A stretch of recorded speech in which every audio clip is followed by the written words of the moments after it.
काय केलं त्याची थोडीशी कल्पना देतो.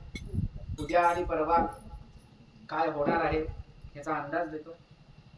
गुरुजी तुम्हाला सांगतीलच उद्याची माहिती उद्या बघू. आजची माहिती थोडीशी समजून घेऊ. आज आपण कर्मारंभ करण्याच्या अगोदर आपलं शरीर शुद्धी आवश्यक आहे, मनाची एकाग्रता आवश्यक आहे आणि त्याबरोबर आपण अनेक पाप केलेली आहेत अनेक जन्मामध्ये. त्यामुळे या सगळ्या पापांच्या क्षालनाशिवाय आपल्याला कर्म करण्याचा अधिकार नाही असं सगळीकडे शास्त्र म्हणतं. अगदी यासाठी धर्मशास्त्रामधला विभाग हाताळण्याची गरज नाही. तुम्ही कुठल्याही विभागात जा, म्हणजे उदाहरण घेऊ आपण, नाम विभागामध्ये जा किंवा कर्म विभागामध्ये जा, कर्मकांडामध्ये जा. प्रत्येक वेळी तुम्हाला एखादं काम सुरुवात करायचं असेल तर त्याच्या अगोदर मनालाच कबूल द्यावी लागते की मी हे काम करण्याच्या अगोदर माझ्याकडून काय घडलंय हे आपण स्वतःशी बोलायचं असतं. आणि हे काम करण्याच्या दृष्टीने माझं मन एकाग्र राहिलं पाहिजे, यासाठी मी काय करायला पाहिजे, या सगळ्याला मिळून प्रायश्चित्त करणे असं म्हणतात. हे प्रायश्चित्त नामात्मक सुद्धा आहे.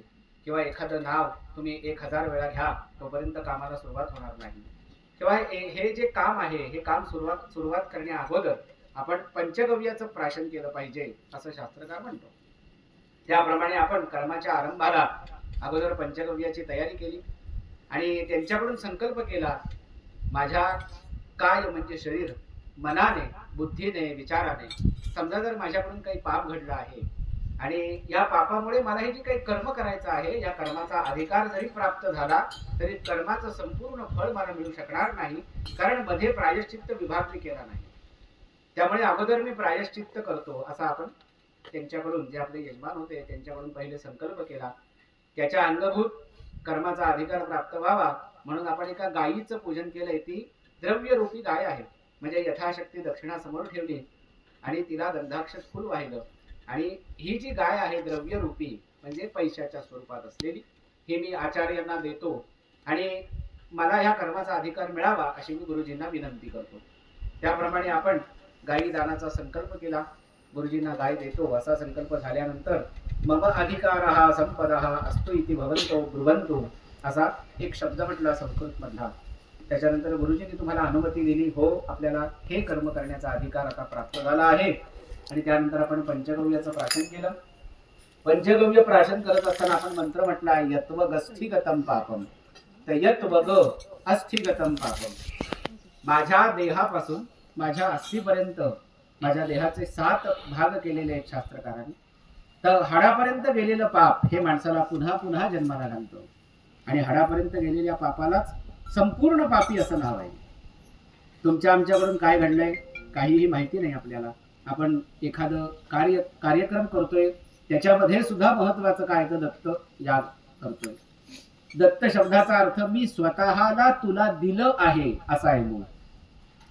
जेव्हा 70,000 वर्ष तपश्चर्या केलेली अत्री आणि अनुसूयांनी, त्याचं हे फळ आहे की दत्तात्रेय प्रसन्न झाल्यानंतर आम्ही तुमच्या पोटी जन्माला येऊ असा प्रत्येक देवाचा आशीर्वाद, काही हरकत नाही, असा प्रत्येक देवाचा आशीर्वाद या अत्री आणि अनुसूयेला प्राप्त झाला.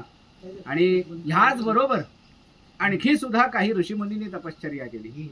त्यामुळे आपल्याला दत्त जन्म विभागामध्ये एकंदर दत्त जन्माच्या 6 कथा दत्त प्रबोध नावाच्या ग्रंथामध्ये त्यांनी समजावून सांगितलेल्या आहेत. यापैकी आपण जो दत्तयाग करतोय त्याला अघनाशक दत्तयाग. अघ म्हणजे पाप, पापाचा नाश करणारा, पुण्याची वृद्धी करणारा, आमच्या कुटुंबाचं कल्याण करणारा आणि आमच्या वंशासाठी सुद्धा जो वर्धक आहे, वंशाची वृद्धी करणारा असा आम्ही दत्तयाग करणार आहोत. तर त्या दृष्टीने आमच्या शरीरातील, मनातील, बुद्धीमधील पाप नष्ट होऊ दे आणि कर्माच्या आरंभापासून आमचं मन एकाग्र होऊ दे. आपण जेव्हा एखादा कार्यक्रम ठरवतो तेव्हा आपण अनेक गोष्टी त्याच्यामध्ये असतातच आणि प्रत्येक गोष्टीकडे आपलं लक्ष गेलं पाहिजे. आणि आपल्याला प्रत्येकाला पहिली इच्छा अशी असते की घरी आलेला मनुष्य हा संतोष पावावा, त्याच्याकडे काही सुखदुःख असेल, त्याला काही हवं नको आहे हे आपल्याला पाहता आलं पाहिजे. परंतु ह्या विचारामध्ये आपलं मन इतकं गुरफटतं की आपल्याला मूळ विषयाकडे आपण संकल्प काय केलाय, आपल्याला आता काय सुरुवात झाली आपली, या विषयाकडनं आपलं मन विचलित होतं. तर हे मन विचलित न होता त्या जागी स्थिर राहिलं पाहिजे. यासाठी आपण खरं पंचगव्याचं प्राशन करत असतो. त्यामुळे महत्वाचा मुद्दा, कुठलंही अनुष्ठान करत असताना जास्त माणसांना बोलवू नका.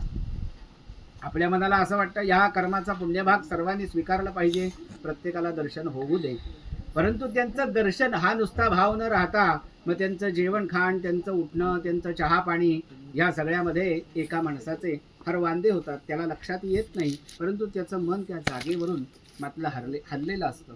तसं होता कामा नये. जेव्हा तुम्ही एखादा मोठा कार्यक्रम करता तेव्हा तुम्ही त्या दृष्टीने सुद्धा रचना केली पाहिजे आणि आपली शांतता ही आपणच निर्माण करायची असते. त्या दृष्टीने कर्म करत असताना कर्माशी एकाग्र होणं हा जो भाव आहे, हा आजूबाजूची कुजबूज चालू असेल तर आपल्याला ते एकाग्रता काही प्राप्त होत नाही. त्यासाठी पहिले शांतता आवश्यक आहे. त्यामुळे मग आपण पंचगव्य प्राशनानंतर 12 वेळेस नमो भगवते वासुदेवाय या मंत्राचा जप केला. वासुदेवाच्या जपाने मनाची स्थिरता प्राप्त होते, मनाची चंचलता नष्ट होते आणि मन एकाग्र होतं. आणि त्यानंतर आपण पहिले कुलदेवता, ग्रामदेवता, स्थानदेवता, वास्तुपुरुष दत्तात्रेय भगवान, आपले गोत्र ऋषी, त्यानंतर आपण ज्या कुळात जन्माला आलेलो आहोत त्या कुळाचं आडनाव जे काही असेल त्या आडनावासाठी ज्यांनी आजपर्यंत कष्ट केले आहेत, आजपर्यंत ज्यांनी तुम्हाला लहानाचं मोठं केलं, असे आपले जसे आई वडील आहेत तसे गोत्र ऋषी पण आहेत.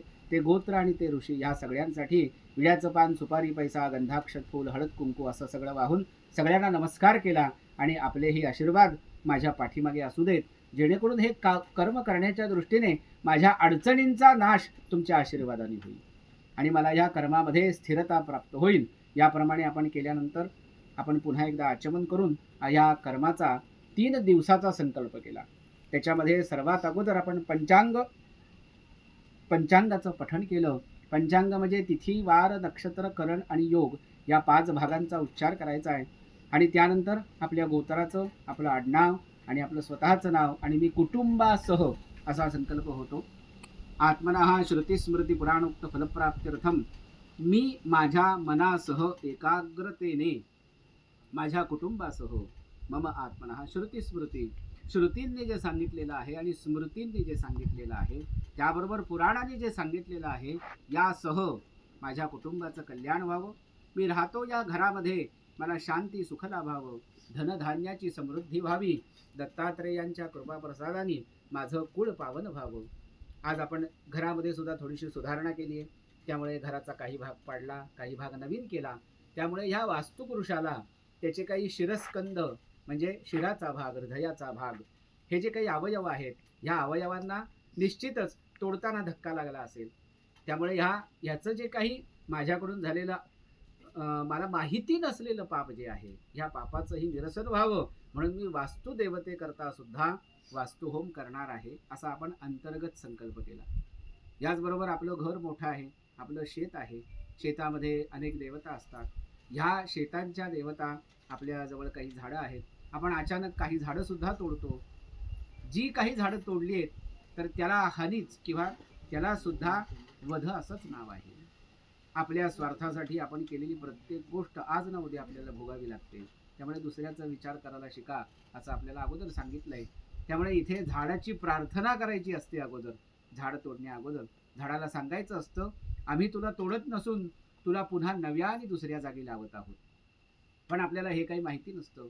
आपल्या मनात आलं आपल्याला हे झाड अडचणीचं वाटतंय, आपण लगेच तोडून मोकळं होतो.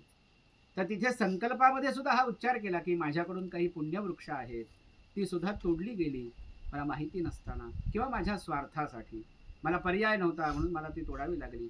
त्यामुळे निर्माण झालेलं ते जे काही पाप असेल ते आज मी जो काही 3 दिवसाचा दत्तयाग करत आहे या दत्तयागाच्या कृपा प्रसादाने माझ्या या सर्व पापांचा नाश होऊ दे आणि मला दत्तात्रेयांची भक्ती प्राप्त होऊ दे. असं म्हणतात काय मागायचं हे कळलं पाहिजे, नाहीतर देव प्रसन्न झाल्यानंतर आपण भलतंच काहीतरी मागत बसतो. आणि हे भलतंच आपण का मागत बसतो याचा अर्थ आपली बुद्धी स्थिर नाही असा आहे.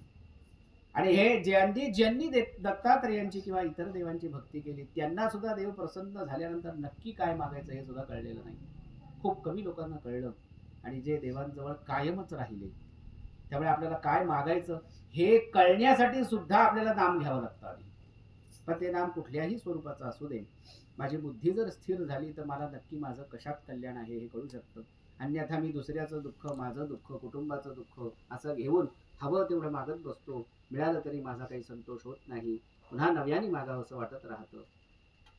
कधी आयुष्य पाहिजे, कधी पैसा पाहिजे, कधी घर पाहिजे, कधी आणखी संपत्ती पाहिजे, कधी मुलं बाळं पाहिजे, कधी एखाद्या मुलाबाळामध्ये काही कमतरता असेल तर ती भरून निघावी. कधी तुम्हाला हुशारी पाहिजे, कधीतरी तुम्हाला ज्ञान पाहिजे, कधीतरी नोकरी पाहिजे, अशा आपल्या मागण्या अनंत आहेत. तर ह्या मागण्यांचा काही उपयोग नाही. ह्या मागण्या काही काळानंतर संपुष्टात येतात. त्यामुळे तुम्हाला काय मागावं हे कळलं पाहिजे. असं म्हणतात भक्ती मागावी. कारण तुम्ही भक्ती जर मागू शकलात तर तुमचं मन फार स्थिर आहे आणि मागितलेल्या भक्तीसाठी ती भक्ती पूर्ण व्हावी म्हणून तुम्ही फक्त तुमच्या जीवनाचा एक अविभाज्य घटक म्हणून तुमचा देह पुन्हा मृत होतो आणि नव्याने जेव्हा तुम्ही जन्म घेता तेव्हा भक्तीसाठीच तो जन्म होतो, बाकी काही मागू नका. पण ही बुद्धी आपल्याजवळ यायला हवी. आता आपण संसार पाशामध्ये अडकलेलो आहोत आणि ह्या अडकलेल्या जीवनातून आपल्याला मुक्तीच्या मार्गाकडे जायचंय. जी मुक्ती काही एकदम आपल्याला मिळणार नाही आणि प्राप्तही होणार नाही. आणि कदाचित आपल्याला देव खरोखर प्रसन्न झाला तर आपण निश्चित मुक्ती मागणारच नाही आहोत. कारण डोकं अनेक विचारांनी भरलंय मन, किंवा तुमच्या मुखातून हा शब्द बाहेरच येणार नाही की देवा मला आता मुक्ती दे. तशी रचनाच नाही आपल्या मेंदूची. त्याच्यासाठी अनेक जन्माचे संस्कार आहेत आपल्यावर. हे नामाच्या जपानी ह्या संस्कारांचा नाश होतो. त्यामुळे तुम्ही नाम घेत राहा असं आपल्याला संत मंडळी सारखं म्हणत असतात. तेही आपल्याला प्राप्त व्हावं म्हणून आपण या संकल्पामध्ये तसा उल्लेख केलेला आहे की मला अंती काय प्राप्त होऊ दे, तर मला हे दत्तात्रेय तुमची भक्ती प्राप्त होऊ दे आणि माझा जन्म हा सफल होऊ दे हा. आणि पुढचा जरी जन्म मला माझ्या कर्माने मिळाला तरी माझ्या विचारांमध्ये मनामध्ये तुझाच वास राहू दे, जेणेकरून जन्म झाल्यानंतर तुझ्याच चरणी माझी भक्ती आरंभापासून लीन असेल. त्यामुळे मला गुरु करावे लागणार नाही. जरी गुरु करावे लागले तरी ते मार्गदर्शनपर गुरु इतकेच राहतील, कारण माझा भक्तीचा अध्याय हा अलीकडच्या जन्मापासूनच चालू झालेला आहे. अशी आपण संकल्पामध्ये मागणी केली. ठरल्याप्रमाणे आपण अगोदर कलश, शंख, घंटा, त्यानंतर पाणी यांचं सगळ्यांचं पूजन केलं. त्यानंतर गणपतीचं पूजन केलं. गणपतीला प्रार्थना केलेली आहे की आजपासून 3 दिवस आम्ही दत्तयाग करतोय. तुझ्या कृपा प्रसादाने आमच्या सर्व अडचणींचा नाश होऊ दे. या कर्माच्या दृष्टीने ज्या काही आम्हाला माहिती नसलेल्या अडचणी आमच्या अंगावर येऊ शकतात त्या सर्व अडचणींचं निवारण तू कर, अशी आपण गणपतीला प्रार्थना केली. त्यानंतर आपण 2 कलश, त्याच्यामध्ये पाणी आहे, त्या पाण्याचं पूजन केलंय. आणि ते पाणी पूजन करत असताना विधिवत प्रत्येक मंत्र म्हणत त्या पाण्यामध्ये काही ना काहीतरी वस्तू घातलेल्या आहेत. त्याच्यावर वरून ह्या नावाने पूजन केलेलं आहे. पूजन केल्यानंतर आपल्याला इथे पहिले धर्माचं एक कटाक्ष आहे की जेव्हा तुला जी माहिती आहे तू सुरुवात करतोस त्याच्या आरंभाला सुद्धा तुम्हाला आई वडिलांना, गुरुंना नमस्कार करायचा आहे. आणि प्रत्यक्षात गणपती पूजन झाल्यानंतर सुद्धा तुम्हाला दुसऱ्यांना नमस्कार करायचा आहे. तर हे 2 नमस्कार कशासाठी ते आपण उद्या पाहूया. आज आपण आजच्या कर्माचा आढावा घेतोय फक्त, नाहीतर तासभर झाला तरी मी बोलतच बसेल. त्यामुळे मग आपण त्याप्रमाणे मातृदेवो भवा, पितृदेवो भवा, आचार्य देवो भवा, अतिथी देवो भवा, सर्वेभ्यो देवेभ्यो नमो नमः, सर्वेभ्यो ब्राह्मणेभ्यो नमो नमः असा सर्व देवांना नमस्कार केला. त्यानंतर अवधिकृत जानुमंडल कमल मुकुल सदृश मंजिरीम शरस्या धाज दक्षिणेन पाणीना.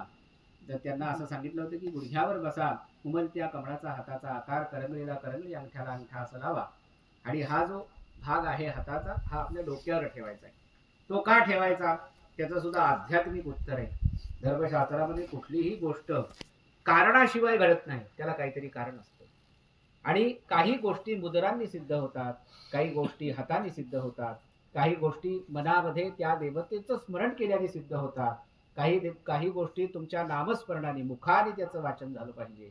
अशा प्रत्येक गोष्टीची सिद्धता भिन्न भिन्न आहे. त्यामुळे तिथे आपल्याला हाताचा तो कमळाचा आकार करून डोक्यावर ठेवायला सांगितला. आणि त्यानंतर आपण ज्या कलशाची पूजा केली तो पवित्र कलश आपल्या कपाळी लावलेला आहे आणि प्रार्थना केलेली आहे. जसं पृथ्वी तलावर वरती स्वर्गामध्ये आणि खाली पाताळामध्ये नदी, नाले आणि पर्वत आहेत, त्यांना जसं दृढत्व प्राप्त आहे. आज युगानुयुग उलटून गेली तरी सुद्धा पर्वत इकडचा तिकडे झाला असं काही घडलेलं नाही. पर्वत आहे, त्याची स्थिरता, त्याची दृढता आमच्या मनामध्ये आणि आमच्या विचारामध्ये स्थिर झाली पाहिजे. अशी आपण प्रार्थना केली आणि आपला तो मंगल कलश आपण डोक्याला लावला. ही प्रार्थना आपण 3 वेळेस केलेली आहे. दीर्घा नागा नद्या गिरया, हे जे काही आहेत नदी नाले, गिरी म्हणजे पर्वत, यांचं दृढत्व स्थिरत्व मला प्राप्त होऊ दे. कारण विष्णूंनी 3 पदांमध्येच या सगळ्यांचं आक्रमण केलं होतं आणि 3 पदामध्ये पृथ्वी पाताळ आकाश हे सगळं संपलं होतं. त्यामुळे विष्णू या सर्वस्व सृष्टीचा राजा आहे. त्याला जे पद आहे ते पद माझ्याजवळ येऊ दे. त्याच्यासाठी अगोदर माझी बुद्धी स्थिर झाली पाहिजे. त्यामुळे सगळं डोक्याला लावायला सांगितलं. त्यामुळे तो कलश आपण कपाळी धारण केला आणि ब्राह्मणाला असं सांगितलं, पुण्यकारक मंत्राचा आपण आज जप करावा, जेणेकरून माझी बुद्धी जास्तीत जास्त इथे एकाग्र होईल. मग त्या अनुषंगाने आपण मह्यम सकुटुंबेने आज या कर्माचं फळ म्हणून मला पुण्य लाभू दे, आज ह्या कर्माचं फळ म्हणून मला स्वस्ती लाभू दे. स्वस्ती म्हणजे काय? मिळाले ह्यामध्ये शांती मनामध्ये नांदली पाहिजे. इतरांपेक्षा मी सुखी आहे, देवानी मला पुष्कळ दिलंय, अजून मागण्याची बुद्धी नको. म्हणून आपल्याला पहिल्यांदा असं सांगितलं, तुला जर बघायचं असेल तर तुझ्यापेक्षा दुःखी लोकांकडे पाहायला शिक, म्हणजे तुझ्याकडे काही नाही ही तुझी मनामधली निराशा संपून जाईल. आपल्यापेक्षा अनेक लोक दुःख आहेत. काही लोकांना घरं नाही, काही लोकांना 2 वेळेस जेवायला सुद्धा नाही. भिकाऱ्याला भीक मागून सुद्धा जेवायला मिळत नाही, त्यालाही शिळपाकच मिळतं. त्या मनाने आपण खूप सुखी आहोत. आपल्याला 2 वेळेचं अन्न आपल्या घरामध्ये बनवण्याची ईश्वराने आपल्यावर आशीर्वाद दिल्याशिवाय हे काही घडणार नाही. त्यामुळे ही माझी बुद्धी स्थिर राहू दे. कारण माझी बुद्धी स्थिर जर राहिली तर मला नक्की काय मागायचं हे आपोआप ज्ञान होईल. त्याप्रमाणे आपण मग पुढे गेल्यानंतर मला ह्या कर्माची वृद्धी प्राप्त होऊ दे. वृद्धी म्हणजे काय? आज मी एकदा केलंय, माझ्याकडून पुन्हा घडू दे. यासाठी देवा तू मला तशी अनुकूलता दे. माझ्या बुद्धीमध्ये पुन्हा पुन्हा हे करावं, याचा जो आनंद आहे हा मला मिळत राहू दे. माझ्या कुटुंबाचं कल्याण होऊ दे. यांनी हा जो अनुभव आहे हा अनुभवही माझ्या पाठीशी राहील, जेणेकरून माझी श्रद्धा आणखी दृढ होईल.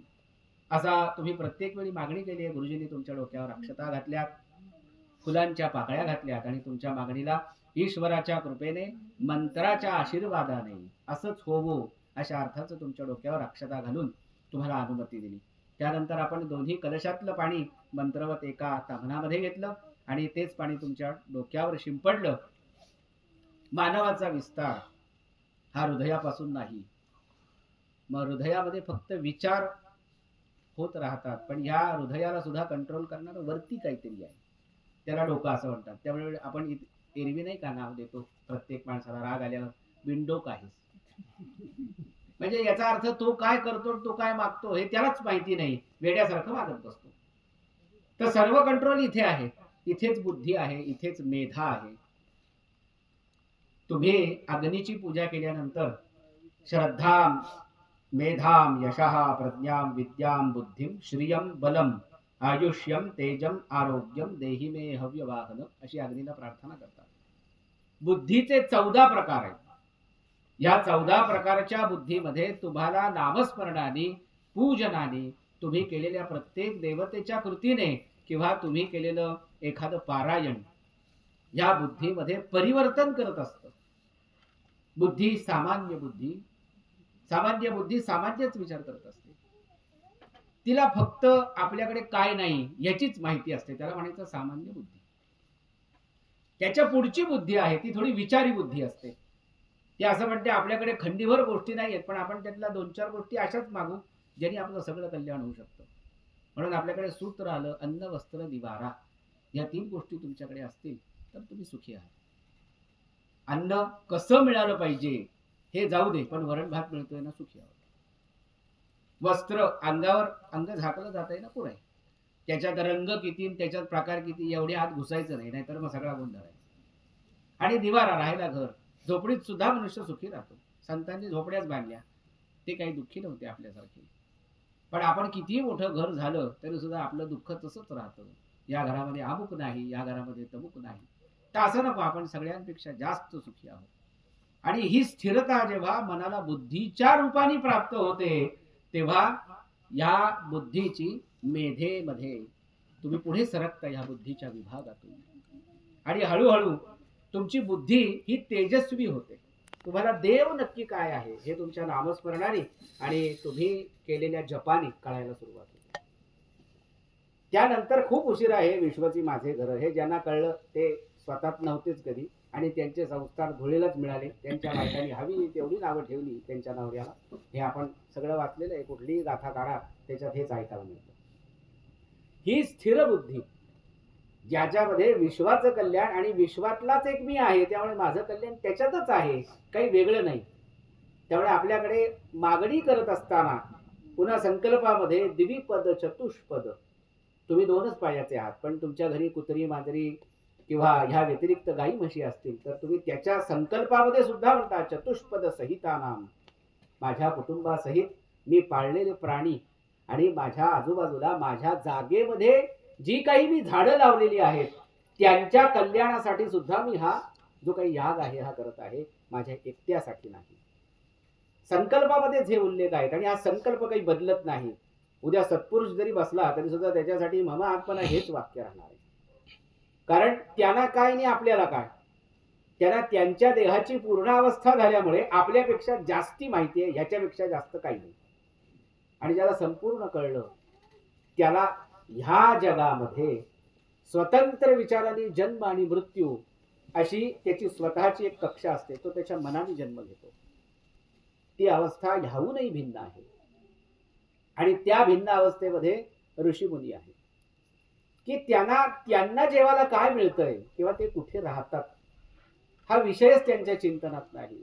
ते रोज चिंतन हेच करतात की मानवाचं होणारं अधःपतन त्याच्यातून तो पुन्हा देवाकडे कसा ओढला जाईल, पुन्हा तो नामाकडे कसा ओढला जाईल, पुन्हा यज्ञाकडे कसा ओढला जाईल, पुन्हा संस्कृतीकडे कसा ओढला जाईल.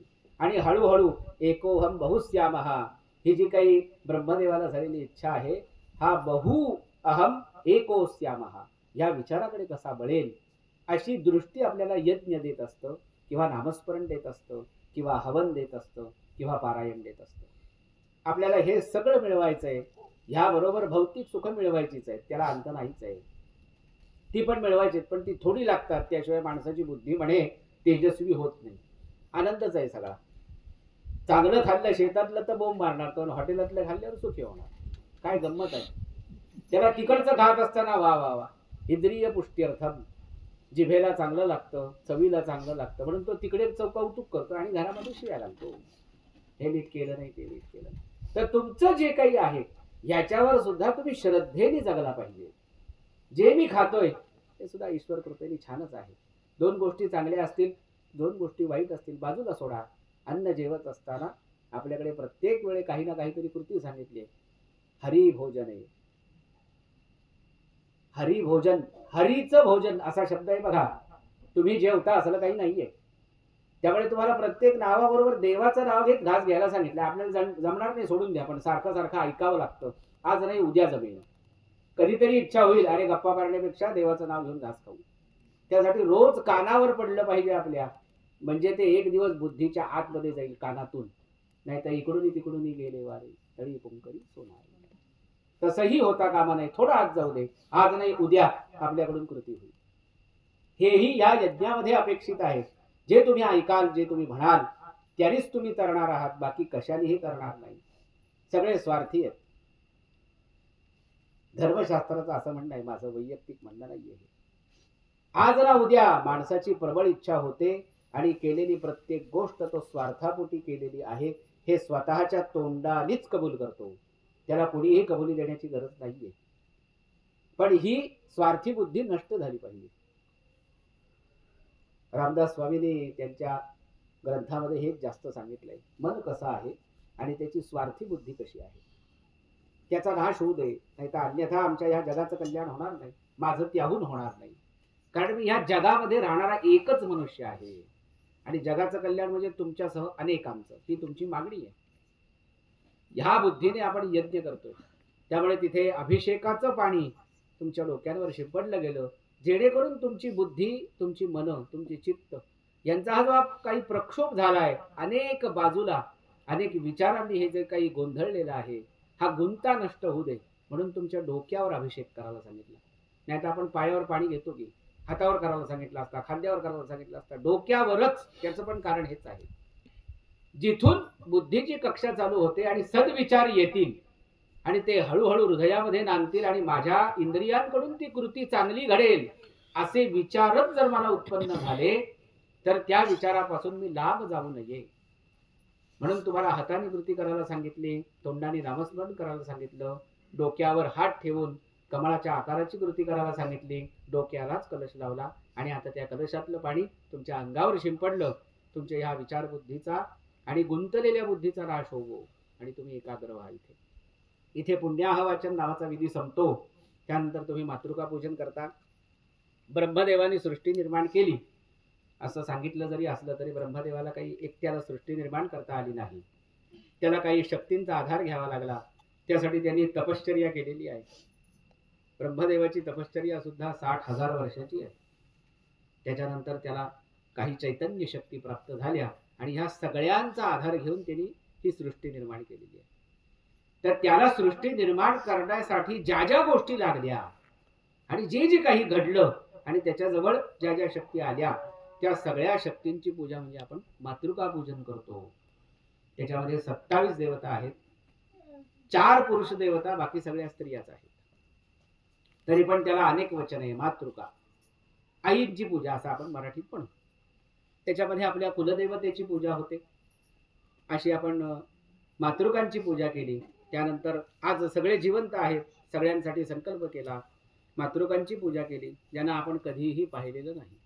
आयुष्यात तुम्ही सगळं पाहतान करता असं काही नाही. बरंच काही खोटं आहे, पण आपलं मन आपल्याला काही सहकार्य करत नाही. ज्या गोष्टी दिसत नाहीत त्या सुद्धा या विश्वामध्ये आहेतच.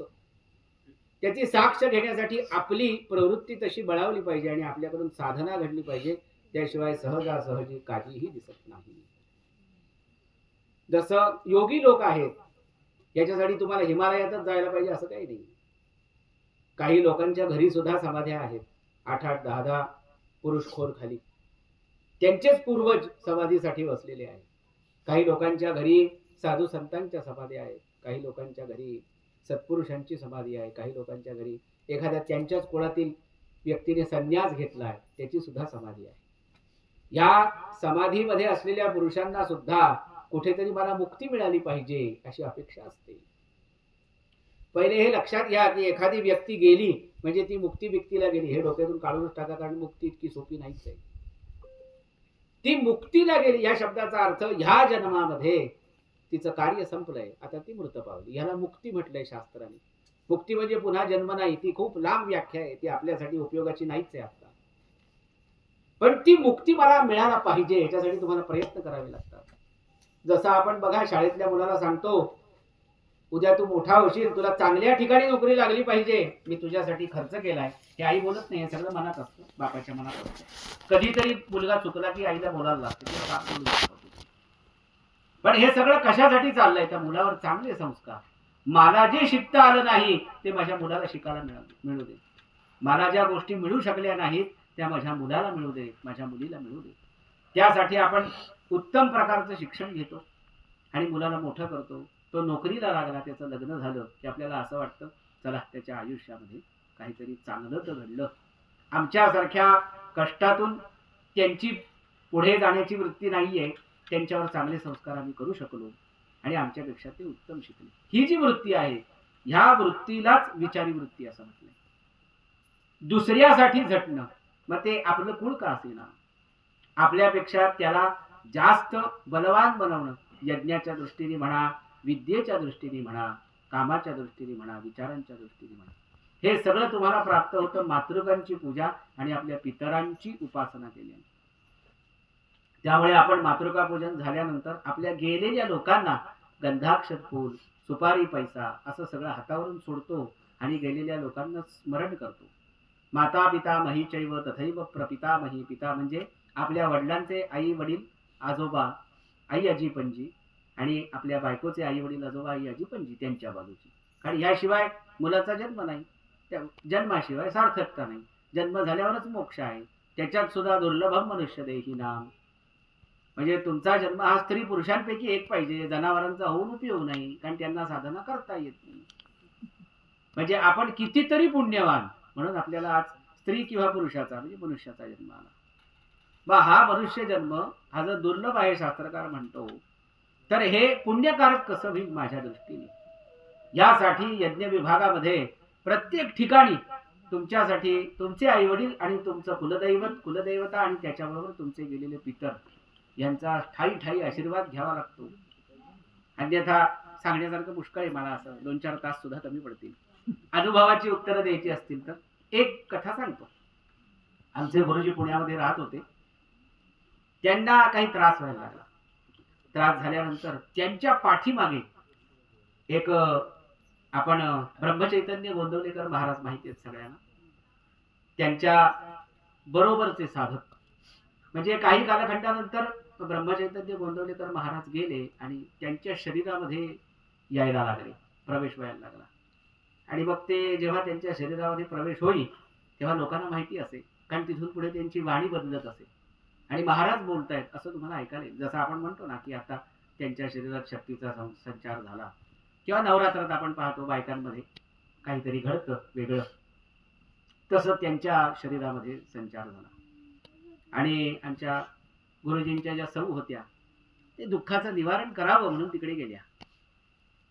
तर त्यांना काय सांगितलं, गोंदवलेकर महाराजांचा ज्यांच्यात संचार झाला होता त्यांनी असं सांगितलं की तुमच्या घरामध्ये तुमच्या पिढीपासून चौथा जो पुरुष आहे त्याच्यासाठी काही कार्य तुम्हाला करायला पाहिजे, तोपर्यंत तुमची सुटका नाही. ते कार्य तुम्ही करा, तुमच्या सगळ्या अडचणीचा नाश होईल. आणि त्याच्यानंतर गुरुजींनी मग ते कार्य केलं आणि त्यांना चौथ्या दिवशी स्वप्न पडलं. जो काही चौथा पुरुष होता तो त्यांना आशीर्वाद देऊन गेला. हे मी तुम्हाला का सांगितलं, पितरांचं नामस्मरण किंवा कर्मारंभी किंवा कर्माच्या नंतर आपण हे जे फोटोला नमस्कार करतो, आणि आता काय ती फॅंगशुई वास्तुशास्त्र घरामध्ये मेलेल्या माणसांचे फोटो लावून, मग तुझा लवकर जे हे सांगतात त्यांना आपल्याला हे सांगता आलं पाहिजे, माझ्या घराण्यामधली जी काही लोक आहेत ज्यांनी मला जन्म दिला त्यांना मी स्मरण करायचं आहे, परंतु माझी बुद्धी अशी आहे की कालखंडानंतर मलाच आठवावं लागतं माझे आई वडील कसे आहेत. इतके आपण लांब गेलोय आपल्या पिढीपासून. आपल्या घरामध्ये ते फोटो त्याची साक्ष देतात की आम्ही तुम्हाला विसरलो नाही आहोत, आम्ही फक्त मनाने तुमची आठवण काढतोय असं नाही, तुमच्या छबीसह आम्ही तुमची आठवण काढतो. म्हणून प्रतिबिंबाचे फोटो आपल्या घरामध्ये असतात. हे टाकून द्या विकून द्या सांगणाऱ्यांना अक्कल नाहीये, आणि त्यांना असं 2 मिनिटात सांगायला जातं काय. आपल्या आता 3 पिढ्यांच्या व्यतिरिक्त लोकांना माहिती नाही अशी अवस्था आली. माझ्या आई वडील आजी आजोबा पणजोबांचं नाव माहिती नाही. अरे बापरे, 3ऱ्या पिढीतलं नाव माहिती नाही का तुला. आणि लोकांकडे पिढ्या लिहिलेल्या होत्या, त्यांना 11व्या पुरुषापर्यंत आपली पिढी माहिती होती. म्हणजे आपली अधोगती आहे, प्रगती बिगती काही नाहीये. पण लोकांना असं वाटतं कम्प्युटरच्या युगामध्ये आमची प्रगती आहे. असं काही नाही, सगळं खोटं आहे. कारण तुम्ही तुमच्याच लोकांना विसरलेले आहात आणि परकीय प्रवेश तुमच्यावर झाल्यामुळे तुम्हाला बाकीची लोक असं सांगतात हे फोटो नको ते फोटो नको, आणि आपण 2 मिनिटात ऐकतो आणि लगेच टाकून देतो, नाही तर ठेवून देतो. काही गरज नाही. माझ्या पिढीतल्या लोकांचं मीच नामस्मरण करणार, तुम्ही नाही करणार आहात. ते जर माझ्याच कुळात जन्माला आले तर माझ्याकडूनच अपेक्षा करतील, तुमच्याकडून नाहीच करणार. आणि मला जर अपेक्षा करणारा व्यक्ती माहिती नसेल तर मी अपेक्षेची पूर्ती करूच कशी, त्यासाठी आपल्याला फोटो लागतो. अनेक विचार डोक्यात घेऊन जन्माला येतो मनुष्य, त्यामुळे त्याच्या विचारांचा पण अंत नाही. त्याचा परिणाम असा होतो की तो स्वतःच्याच लोकांना विसरतो. त्यामुळे तुम्ही म्हाताऱ्या लोकांना विचारा का आई वडील आठवतात का, ते म्हणतील नाही थोडं आठवतंय, बस हा अंत आहे आपला, ह्याच्यापेक्षा जास्त नाही. कालांतराने तुम्ही या धावत्या जगात स्वतःलाही विसरून कामच करत राहिले, यंत्रवत म्हणायचं त्याला. कारण तुम्हाला स्वतःसाठी वेळ नाही, घरच्यांसाठी वेळ नाही. गेले की 12 तासाची नोकरी, तिथून येईपर्यंतच रात्र होते, खायचं प्यायचं झोपायचं, दुसऱ्या दिवशी सकाळी काम. याला म्हणायचं यंत्रवत जीवन. या यंत्रवत जीवनामध्ये नामस्मरणाला वेळ नाही. आणि प्रत्येक गोष्टीला मस्त कारण आहे आपल्याकडे. नाही हो जमत नाही, नाही हो काम खूप आहे, नाही हो मी नोकरीला जाते, मला यायला वेळ नाही होत. पण देव असं म्हणतो जिथे असेल तिथे नामस्मरण कर. पण आपल्याला तेही पटत नाही. मन किती विचित्र आहे बघा. तुम्ही ऑफिसमध्ये गेलात, तुम्हाला काही लगेच कामाला कोणी लागत नाही. ठरलेलं असतं काहीतरी ऑफिसचं, एक ठराविक टाइम असतो, नंतर तुमची डब्याची सुट्टी, म्हणजे खायला प्यायला सुट्टी तुम्हाला आहे, नामस्मरणाला मात्र वेळ नाहीये. तर हे सगळं आपण आपल्याशीच खोटं बोलतो, हेच खरं आहे.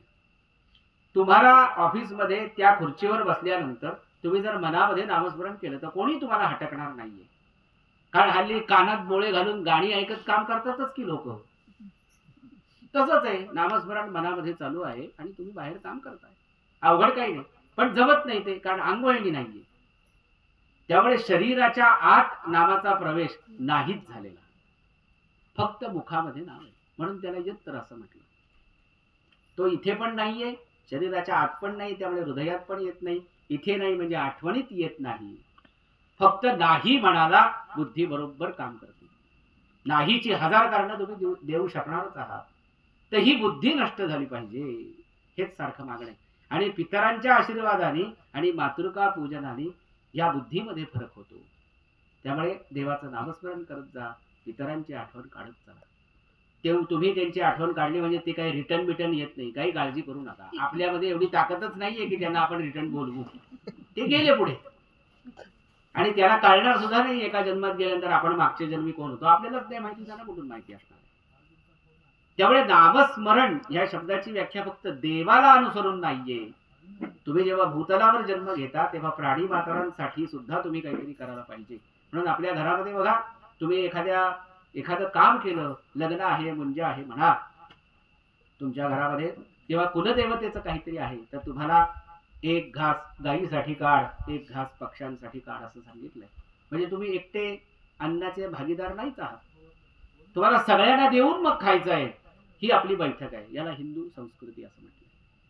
हिंदू नावाने कोणी जातीयवादातला ब्राह्मण नाही, कोणीच नाही. हिंदू संस्कृती या शब्दाचा अर्थ सगळ्यांसाठी विचार करून निवडलेली एक विशिष्ट जीवनाची पद्धत. या पद्धतीचा ज्यांनी अवलंब केला त्याचं कल्याण झाल्याशिवाय राहणार नाही, असं शास्त्रकार म्हणतो. त्यामुळे ही बुद्धी आपली स्थिर झाली पाहिजे, यासाठी आपण मातृकांची पूजा करतो. नांदी श्राद्ध नावाचा विधी म्हणजे हातावरून सुपारी पैसा आणि शेवटी त्यांची आठवण काढणे, त्यांना नमस्कार करणे. तुमचे आशीर्वाद असेच चालू राहू दे, तुमच्या आशीर्वादाने आज जिथे मी आहे इथून माझी प्रगती आणखी होवो, माझी विचारबुद्धी स्थिर होवो, आणि तिथे आपल्या कामाचा पहिला टप्पा संपतो. त्यानंतर इथपासून तुम्हाला पुढे माहिती नाही, म्हणून तुम्ही गुरुजींना सुपारी पैसा नाणं देता, गोत्राचा उच्चार करता. आणि आज जो काही 3 दिवसाचा दत्तयाग मी काही मांडला आहे, तर ह्याचे मुख्य आचार्य तुम्ही आहात. असं प्रत्येकाला तुम्ही सुपारी पैसा नाणं वस्त्र दिलं, प्रत्येकाचा सत्कार केला आणि त्यांना शेवटी प्रार्थना केलीत की वरती स्वर्गामध्ये देवांचे गुरु जे बृहस्पती आहेत, तसे आज तुम्ही माझ्या यज्ञाचे गुरुजी आहात. मला काय माहिती आहे आणि माझं कशात कल्याण आहे हे मी तुमच्याशी बोललोय, त्यामुळे तुम्हाला माहिती आहे. माझं कल्याण होईल असा हा आपण याग करा, अशी आपण त्यांना प्रार्थना केली. याप्रमाणे प्रार्थना झाल्यानंतर गणपती 2 वरून यांना आपण पुन्हा एकदा गंधाक्षर फूल वाहिलं, यांचं विसर्जन केलं. आणि त्यानंतर गुरुजींनी जागेची शुद्धी व्हावी म्हणून पिवळी मोहरी त्यांच्याकडे जी काही आहे तिचं अभिमंत्रण करून जागेला टाकली. पंचगव्याचं जे काही पंचगव्य तयार होतं ते सगळं जागेला शिंपडलं, चांगलं पाणी शिंपडलं. आणि देवांना अशा ह्या मंगल जागेवर, शुद्ध केलेल्या जागेवर आता तुम्ही येते व्हा, आम्ही तुमचं आवाहन करत आहोत. या आवाहन केल्यामुळे आपण या अशी प्रार्थना केली. त्यानंतर आपण परिवार देवता स्थापन केला. त्याच्यामध्ये पहिले वास्तुमंडळ तिथे स्थापन केलेले आहे. वास्तुमंडळाच्या 62 देवता आहेत. या 62 देवतांचं सुपारीवर आवाहन केलं, त्यांची षोडशोपचार पूजा केली, त्यांना प्रार्थना केली. माझं घर धनधान्याने समृद्ध राहू दे, माझ्या घरी असं मंगलमय वातावरण राहू दे, घरी सगळेजण येते होवो, माझ्याकडून दानधर्म घडो, माझ्या घरी अन्नभोजन होत राहो, जेणेकरून माझं घर हे हळूहळू साधू संतांचं घर असतं तसं होईल. त्यानंतर आपल्या शेतातल्या काही देवता असतील, ज्ञात अज्ञात, आपल्या इथे जवळच औदुंबराचा वृक्ष आहे. जी जी पुण्यतम वृक्ष आहेत त्या पुण्यतम वृक्षांवर काही काही लोकांचा वास असतो. ते आपल्याला डोळ्याने दिसणार नाहीये, पण शास्त्रकार असं म्हणतो. त्यामुळे त्यांच्या उद्देशाने आपण इथे एका कलशावर त्या 6-7 देवतांचं आवाहन केलं, त्यांची पण पूजा केली. त्यानंतर आपण इथे ग्रहांचं आवाहन केलं. ग्रह एकंदर 44 आहेत. नवग्रह सगळ्यांना माहिती आहेत. प्रत्येक ग्रहाच्या उजव्या बाजूला आणि डाव्या बाजूला एक एक देवता आहे. सूर्याचं रक्षण करण्यासाठी, रक्षण हा शब्द आहे बरं का, सूर्याचं रक्षण करावं लागत नाहीये. सूर्य त्याचा उगवतो त्याचाच मावळतो, त्याचं रक्षण करावं कोणी नाही. परंतु सूर्यापासून ज्या ज्या काही किरण आपल्याला पाहिजे आहेत आणि पृथ्वी तलावर पडतात तशीच ती खाली पाताळापर्यंतच जातात. तुम्ही जेव्हा पुराण वाचाल तेव्हा तुम्हाला कळेल, तोपर्यंत कळणार नाही. कारण किरण खाली जाण्यासाठी आपल्याला भोकाची आवश्यकता असते, त्या किरणांचं तसं काही नाहीये. ते सगळ्याला छेदून जाऊ शकतात अशी किरणांची शक्ती आहे. त्यामुळे काही किरण पाताळात जातात, काही किरण ही तुमच्या आमच्या शरीरावर पडतात, काही जी किरणं आहेत ती ढग तयार करतात, काही जी किरणं आहेत ती या पृथ्वी तलावर असलेल्या स्थावर जंगम म्हणजे रता वृक्ष वेली यांच्यामध्ये जी जी काही निर्मिती करायला पाहिजे त्या दृष्टीने काही किरणं पडतात. तर ह्या प्रत्येक किरणाची देवता आहे. गणपती, दुर्गा, क्षेत्रपाल, वास्तोष्पती आणि वरुण, आणि ह्याच्याबरोबर अश्विनी नावाची देवता, अशा 6 देवता आहेत. त्या सूर्याच्या बाजूला त्या 6 देवता आहेत. संबंध ग्रहमंडलाचं रक्षण करण्यासाठी 8 दिशांच्या 8 देवता, वरती स्वर्ग आहे, खाली पाताळ आहे. त्यामुळे ह्या दोघांच्या देवता अनंत ब्रह्मांड, अशा एकंदर 44 देवतांचं आवाहन. कुठल्याही यज्ञामध्ये रुद्राचं आवाहन म्हणजे शंकराचं स्थान महत्वाचं आहे. त्यामुळे इथे ह्या कलशावर वरुण नावाची देवता आहे. वरुण म्हणजे पाणी. शंकर कैलासावर राहतात. आपल्याला बर्फ दिसतोय पण मूळ पाणीच आहे ना, त्याचं घनरूप म्हणजे बर्फ. त्यामुळे तो त्याच्यामध्ये वास करणारा, म्हणून इथे रुद्र कलश त्याला असं नाव आहे. त्यानंतर इकडे आपण ब्रह्मादी मंडल म्हणजे एकंदर 73-74 देवतांचं आवाहन केलं सुपारीवर. त्याच्यानंतर त्यांची पूजा करून त्याच्यावर आच्छादन केलं, पुन्हा तांदूळ घातले, त्याच्यावर एक कलश ठेवला, कलशामध्ये पूर्ण पात्र ठेवलं, त्याच्यामध्ये 54 देवतांचं आवाहन केलं. त्या 54 देवता म्हणजे जसं आपण म्हणतो, आपण एखाद्या राजाला बोलवल्यावर राजा काही एकटा येत नाही, त्याची काही मंडळी आहेत, संरक्षण मंत्री आहेत, ते आधी येतात, जागा पाहतात, बसायचं कुठे, काय करायचंय, खायला प्यायला किती वेळ, त्याप्रमाणे त्या ताम्हणामध्ये त्या देवता आहेत. त्यांच्या शक्ती, ज्या शक्ती तुमचं काम करणार, देव एकटा काही करत नाही बरं का. देवाच्या हाताखाली बरीच मंडळी लागतात, तेव्हा तो प्रत्येकाला पाठवतो. श्रीकृष्ण स्वतः खूप कमी वेळा खाली आला आहे, त्यांनी त्याच्या दूतालाच पाठवलेलं आहे. त्याशिवाय तो असं म्हणू शकणार नाही यदा यदा ही धर्मस्य. प्रत्येक वेळी श्रीकृष्ण खाली यायला काही मोकळा बिकळा नाही येतो, आणि आपण हाक मारल्यावर तो येतो, याच्या इतकं हास्यास्पद वाक्य नाहीये माझ्या दृष्टीने. जे काही मला कळलंय वाचनातून, तुम्ही बोलवल्यावर येतो असं नाहीये, भक्तांनी बोलवल्यावर, म्हणजे अनेक वचन आहे. जसे तुम्ही हाक मारताना तसे 100 लोक नाही, लाखो लोक हाक मारत असतात, पण आपल्याला उगाचच असं वाटतं मी हाक मारला देवाला.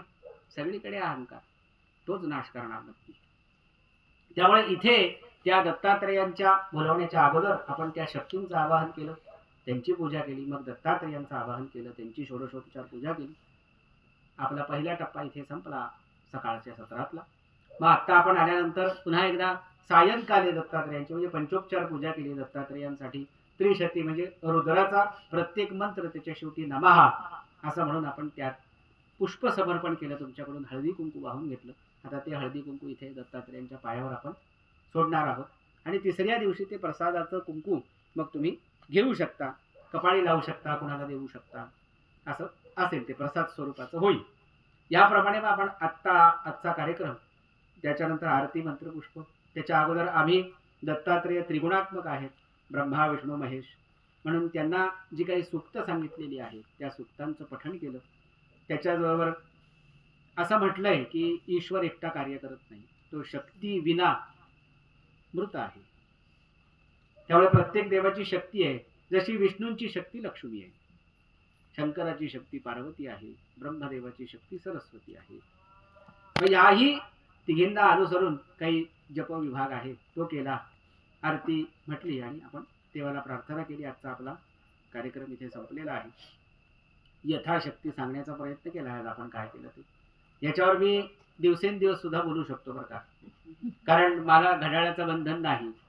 त्यावेळी मी प्रवचन बिवचन करत नाही, आणि करायचं असेल तर मला सारखं असं घड्याळ जवळ घेऊन बसावं लागतं, कारण कळतच नाही किती वाजले. त्यावेळी प्रवचनाला मी फार कमी गेलोय 4-5 ठिकाणी, पण त्यांना मी आधी 10 वेळा विचारलंय तुम्हाला नक्की काय हवंय, आणि त्यांना हवं असतं वेगळंच आणि मला बोलायला लागतं वेगळंच. कारण त्यांना हवं असते त्याची सूत्रता मांडण्यासाठी अगोदर तुमची अवस्था काय पाहिजे हे सांगावं लागतं. फार हाय क्वालिटीचं ऐकलं की आपल्या टाळक्यावरूनच जातं ना, कुठं सगळं लक्षात येतं. तर पहिली सामान्य बुद्धीची रचना करावी लागते, त्याशिवाय बोललेलं कळत नाही. आपल्या शाळेमध्ये हीच अवस्था आहे. आपल्याला शिकवणाऱ्या बाई, त्यांना जर प्रत्येक मुलाची बुद्धी कळली नाही तर त्या सांगून निघून जातात. 100 पैकी 30 लोकांना कळतं आणि त्यातले 15च पास होतात, बाकी काठावर. हेच चाललेलं आहे सध्या. त्यामुळे तुमची बोलणं आणि तुमचं राहणीमान ह्याच्यावरून मला तुम्हाला कुठल्या शब्दात सांगायला पाहिजे हे कळलं पाहिजे. आणि पूर्वी म्हणे लोकांना सहज कळायचं हे, आता काय सगळं प्रोफेशनलच आहे. 1 तासाचे पैसे किती याच्यावरच बाई शिकवते किंवा सर शिकवतो. हे स्त्री पुरुषाला नाव ठेवण्याचा विषय नाही चालला, एकूणच काय चाललंय हे सांगतोय मी. आणि मग याच्यामध्ये कुणाला कळलं नाही असं विचारतच नाही हल्ली टीचर. तिचा वेळ झाल्यावरती निघूनच जाते, ह्याच्यातच आनंद आहे सगळा. त्यामुळे आपल्याला हल्ली शिक्षणाचं प्रमाण आनंदी आनंदकडे सगळेजण पुन्हा पुन्हा बसतातच आहेत. हे जे शिक्षण आहे, हे शिक्षण मिळवत असताना सुद्धा तुमची बुद्धी स्थिर पाहिजे. सगळीकडे स्थिरता ही अपेक्षित आहे. त्याशिवाय तुम्हाला नक्की ह्याच्यातून जे मिळेल ते तुम्हाला कळलं का हे सुद्धा लक्षात येणार नाही. कारण एखादं कर्म आपण सारखं सारखं करतो, एक दिवशी स्वतःला विचारून पहा मला या कर्माने काय मिळालं, तर आपल्याजवळ उत्तर काही नाहीये. आपण तोडकी मोडकी उत्तर देतो. नाही बरं वाटलं, नाही मन शांत झालं. शांत मन होण्यासाठी एवढा वेळ 3 दिवस घालवले.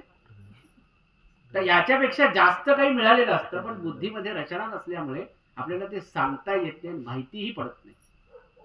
म्हणून आपल्याकडे दुसरी एक वाक्य बोललं गेलंय, जे जे तू आज केलंस त्याचं चिंतन करायला शिक. आज मी दिवसभरात काय केलं ह्याचं चिंतन कर आणि मग देवाचं नामस्मरण करून झोप.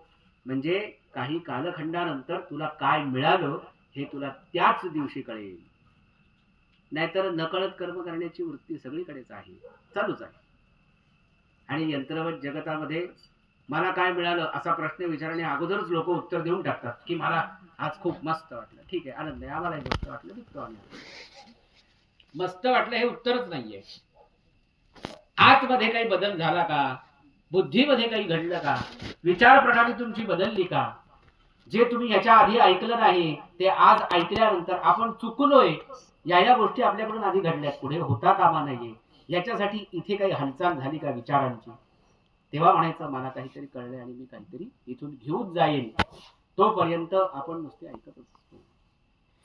असं न होता मोठा 3 दिवसाचा दत्तयाग आहे. तुम्ही सगळेजण बुद्धू आहात असं मला काही म्हणायचं नाहीये. फक्त इथून घेऊन जाताना काहीतरी नक्की घेऊन जा. गुरुजी आलेत, गुरुजी काम करून गेले, गुरुजींना पैसे मिळणार होते, त्याचं काही कौतुक नाहीये. परंतु काम केल्यानंतर मला काहीतरी मिळालंय आणि ते मी कायम माझ्या हृदयाशी ठेवेन आणि माझ्याकडून घडेल असं आपण स्वतःला वचन द्यायचं आणि कार्यक्रम संपल्यानंतर त्या आनंदात राहायचं. म्हणजे मग जे पुढे मिळतं ना ते अलौकिक असतं असं संत म्हणतात. एकाग्रतेने केलेलं काम तुम्हाला सिद्धीला नेतं. त्या सिद्धीला काही अंत नाही दिलेला, उद्या सिद्धी मिळेल असं नाही म्हटलेलं. सिद्धीला नेतं म्हणजे तुझ्या आयुष्याचं कल्याण होईल जर तू हेच धरून बसला असतं. कारण तुला ह्याची सवय लागेल आणि ह्याच्या विना तू कुठल्याही कामाला सुरुवात करणार नाहीस. आणि हेच तुझ्या यशाचं काहीतरी फलित असेल, हेच तुझ्या यशासाठी कारणीभूत होईल. असं काहीतरी सगळेजण घेऊन गेलात तर आनंद आहे. आम्ही आलोय, आमची व्यवस्था छान आहे, खायला प्यायला मिळतच आहे, झोपायलाही मिळतच आहे, त्यामुळे आम्ही सुखीच आहोत. तुम्ही सुद्धा तुमच्या या कामामध्ये सुखी राहा. तुम्हाला धावपळ करायला लागतीये, जेवण आहे, खाण आहे, सगळ्यांचं सगळं पाहावं लागते, पण तरी सुद्धा नामस्मरण करा. आमच्या बरोबर तुम्ही केलं तरी चालेल, आम्ही थांबल्यावर तुम्ही करायला पाहिजे असं काही नाही. जे 10 मिनिटं मिळतील त्याच्यात नामस्मरण करा, तरी सुद्धा खूप काही झालं असं होईल. 2 शब्द सांगायचे होते, वेळ खूप निघून गेलेला आहे. आपण इथे थांबूया, उद्याची माहिती उद्या देतो.